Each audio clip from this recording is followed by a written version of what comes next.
Hello everyone, welcome to my channel and welcome to a new vlog. আশা করছি তোমরা সবাই খুব ভালো আছো এবং সুস্থ আছো আর আমরাও ভালো আছি। আজ অনেক দিন পর এলাম তোমাদের সাথে নতুন একটা ভিডিও নিয়ে। আজ 15ই ডিসেম্বর, আজ আমাদের সেকেন্ড অ্যানিভার্সারি। 2022 সালের 15ই ডিসেম্বরে আমার আর অর্চনের বিয়ে হয়েছিল। আর এটা আমাদের দুজনের কাটানো প্রথম অ্যানিভার্সারি, কারণ গত বছর যখন আমাদের বিয়ের 1 বছর হয়, মানে 2023-এর 15ই ডিসেম্বর, তখন অর্চন কানাডায় আর আমি কলকাতায়। তো প্রথম অ্যানিভার্সারিটা আমাদের দুজনের একসাথে কাটানো হয়নি, তাই হিসেব মতো এটাই আমাদের দুজনের কাটানো প্রথম অ্যানিভার্সারি। আর সকাল সকাল তাই আমরা দুজন রেডি হয়ে বেরিয়ে পড়েছি আজকের দিনটা একটু অন্যভাবে কাটানোর জন্য। তো প্রথমেই আমরা চলে এসেছিলাম এই 4 লিফট ক্লোভার হিলিং স্পা। এখানে এটা অর্চন আগে থেকেই বুকিং করে রেখেছিল, আর এটা আমার কাছেও ওয়ান কাইন্ড অফ সারপ্রাইজ ছিল। আর এখানে আজ আমরা দুজনে একটা কাপল স্পা করাবো।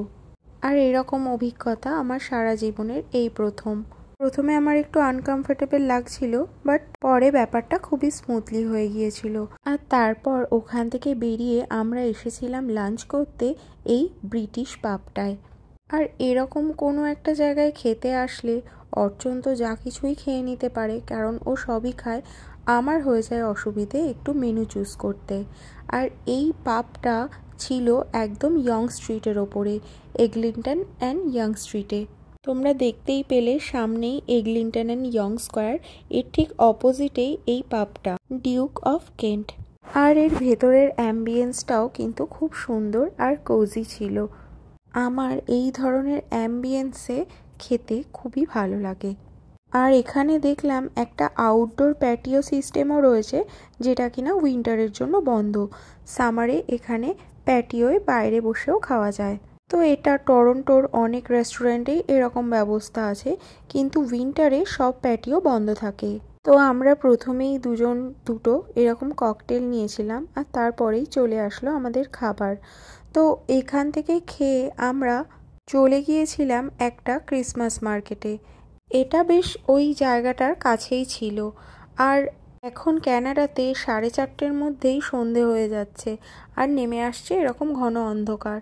পুরো উইন্টারটাই এরকম আরও আস্তে আস্তে দিন ছোট হয়ে যাবে আর তাড়াতাড়ি সন্ধে হয়ে যাবে। তো এখানে এরকম একটা ক্রিসমাস মার্কেট বসেছে। আর টরন্টোতে দেখছি বেশ অনেক জায়গায় এইরকম সুন্দর সাজিয়ে ক্রিসমাসের জন্য মেলা হচ্ছে। আর এই রকম মেলাগুলোতে কিন্তু থাকে বেশ অনেক ধরনের নানান রকম স্টল। তো আমরা এখন এই মেলাটা ঘুরবো, আর মেলাটা ঘুরে তারপর আমরা বাড়ি যাব। আর বাড়ি গিয়েই আমরা আজকে রাতের ডিনারটা করব। তো চলো আজ তোমাদের সাথে একটা ছোট্ট ইনসিডেন্ট শেয়ার করি আমার জীবনের। তো তোমাদের যেমনটা ভ্লগের শুরুতে বললাম, আজ আমাদের সেকেন্ড অ্যানিভার্সারি। আর ফার্স্ট অ্যানিভার্সারিতে আমরা দুই জায়গায় ছিলাম, ও ক্যানাডায়, আমি কলকাতায়। তার ঠিক কদিন আগেই আমার ভিসা অ্যাপ্রুভ হয়ে আসে নভেম্বরের 27 তারিখে। তো সেই সময় আমি ট্রাভেল করতে পারতাম না, কেন কি আমার স্কুল ছিল। তো স্কুল ছেড়ে আমার তখন আসা সম্ভব ছিল না, তাই আমি এপ্রিল মাসে এখানে আসি। আর এদিকে আমি দেখতে পাচ্ছ বাড়িতে চলে এসেছি। বাড়িতে চলে এসে ডিনারের প্রিপারেশনও স্টার্ট করে দিয়েছি। বাড়িতে যত রকম ভেজিটেবলস ছিল সব কিছু দিয়ে, আর একটু ডিম আর পনির দিয়ে আজ করব নুডলস। ছোটোবেলায় আমার মা এরকম সব রকম সবজি দিয়ে নুডলস বানিয়ে দিত। আর এদিকে পনির আর ডিমটা ভেজে নিয়ে কড়াইতে তেল বসিয়েছি সবজিগুলো ভাজার জন্য।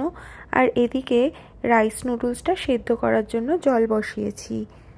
এখানে এরকম সরু সরু ভার্মিসেলির রাইস নুডলস পাওয়া যায়। তো দুপুরে যেহেতু বাইরে খেয়েছিলাম, তাই ভাবলাম অ্যানিভার্সারি আর ওকে নিজের হাতে বানিয়ে কিছু খাওয়াবো না সেটা হয়, তাই এরকম প্ল্যানটা করেছিলাম যে ডিনারটা বাড়ি এসে করব। আর এই দেখো কত গিফট পেয়েছি আমি। রিসেন্টলি আমার এই চকলেটটা খেতে খুব ভালো লাগছে। আর এরপর আমরা সেরে নিয়েছিলাম ক্যান্ডেল লাইট ডিনার। তো চলো আজকের মতো আমি ব্লগটা এখানেই শেষ করছি।